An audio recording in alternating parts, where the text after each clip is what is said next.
a world of fun and fantasy, and ever-changing views, and computer terminology. Commodore's news. Are you keeping up with the Commodore? 'Cause the Commodore is keeping up with you. From the City of Lights, Perth in Western Australia, and from the Commodore Cave, we bring you the series final, the Battle of the Ages, once and for all. The conclusive, undisputed favorite, the grand champion Amiga model of the Commodore Cave. Hi, I'm Graham and welcome back to the Commodore Cave.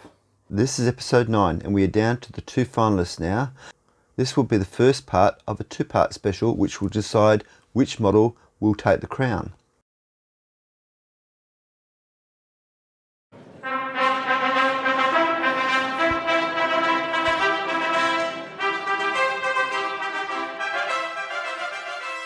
Last week the Amiga 1200 made a surprise exit from the competition. That was a little controversial to say the least, and here's what you thought about the Amiga 1200.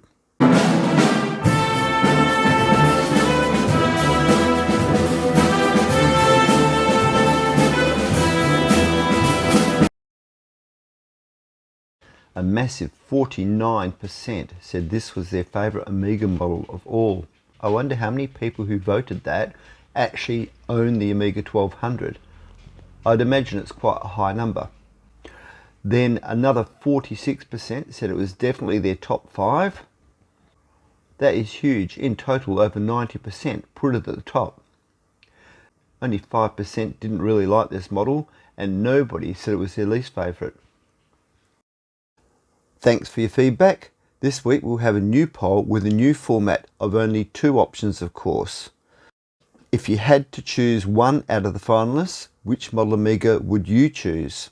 It's time to find out now which model will be joining it today. So let's go to the wheel.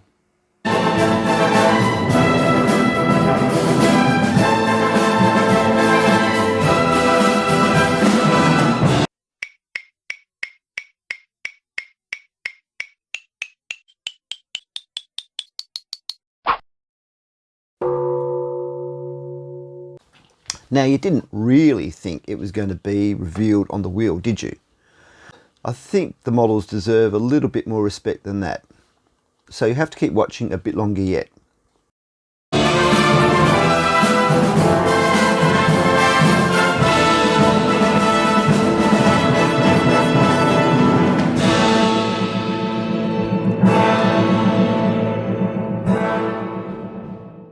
On the 23rd of July 1985, at the Consumer Electronics Show in Las Vegas, the world was introduced to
I'd like to bring up one more animation now.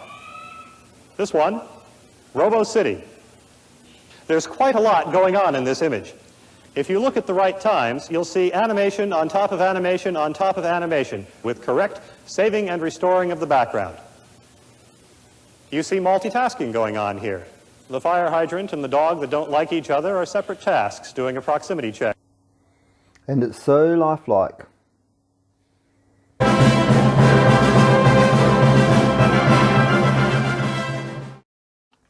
No such fanfare for the Amiga 4000 tower, I'm afraid. I've searched the internet and found very little mention of it today. That's probably due to the struggles of Commodore business machines at the time of its release. It just didn't get the exposure it deserved.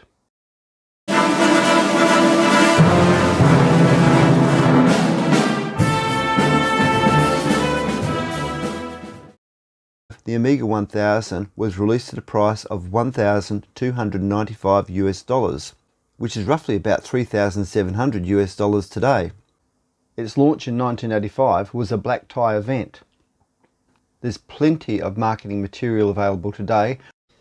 Of course, Commodore took full advantage in marketing the Amiga 1000 as a breakthrough in computer technology at that time, which is an understatement to say the very least.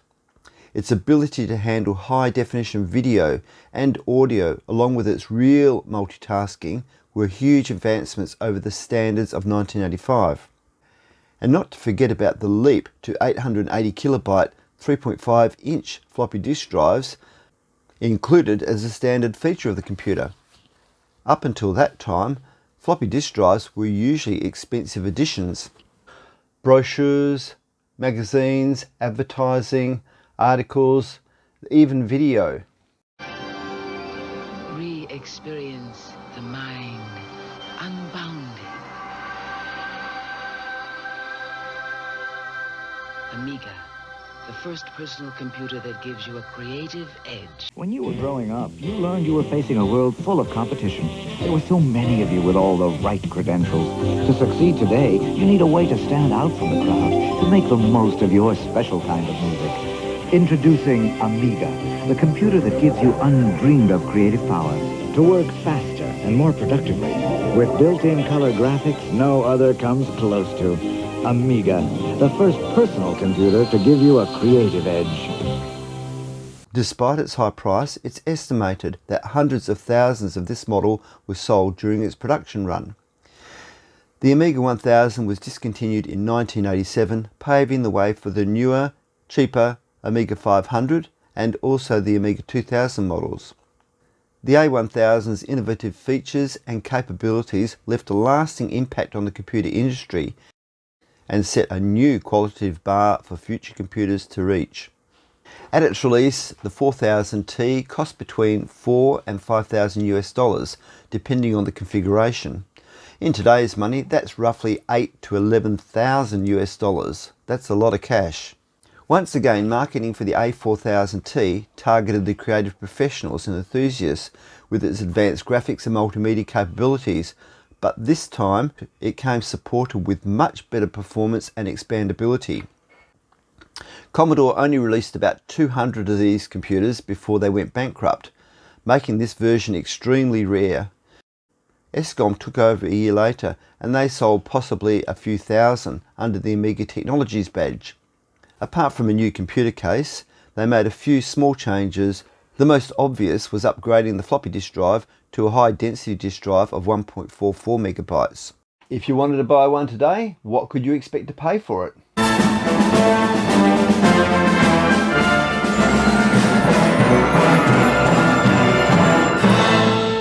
It was difficult to find sold listings for either of these models. Here are some recent eBay sold listings for the Amiga 1000. Market demand will set the price, so anything goes, but it seems around about 1,000 Australian dollars is a reasonable buy price today. I purchased mine locally in 2015. At that time it was under $200. I spent a long time searching this computer worldwide and I was only able to find 3 eBay ads for the 4000T. That makes it a very rare computer today. You don't often see them for sale, and when they do rarely appear, they go for incredibly high prices. My Amiga 4000T was another very lucky local purchase in 2023. I actually placed a wanted ad online and very quickly got a response locally. Generally, this computer was in very good condition. I've had the PSU replaced and the computer recapped. But apart from that, it's been very reliable. I'm not going to disclose exactly how much it cost me, but I could have bought 2 Amiga 1200s for the money. Let's hear from ChatGPT.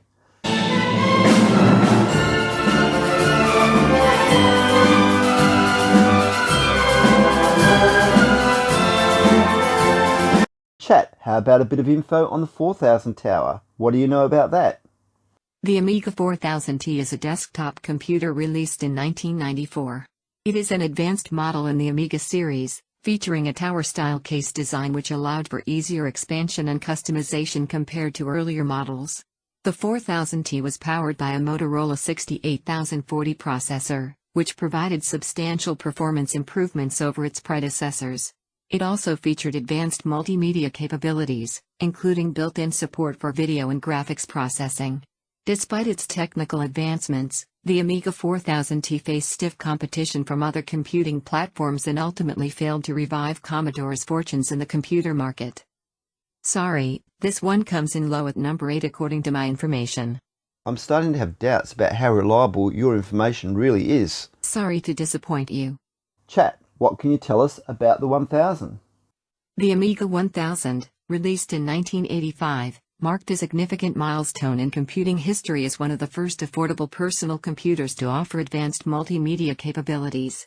Powered by the Motorola 68000 processor, it boasted impressive graphics and sound capabilities, setting it apart from its competitors at the time.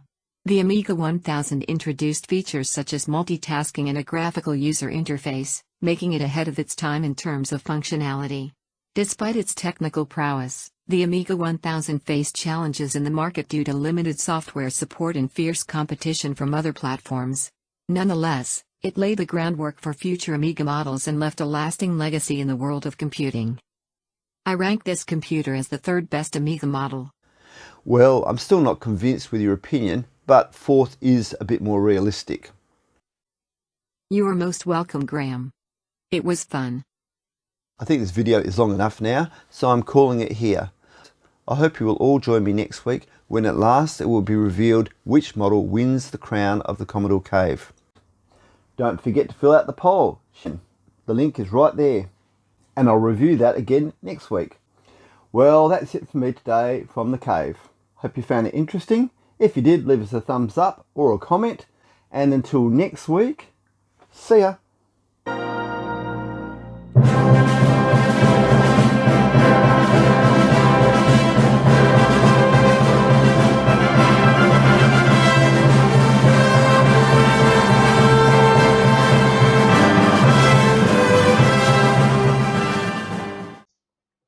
Are you keeping up with the Commodore? 'Cause the Commodore is keeping up with you.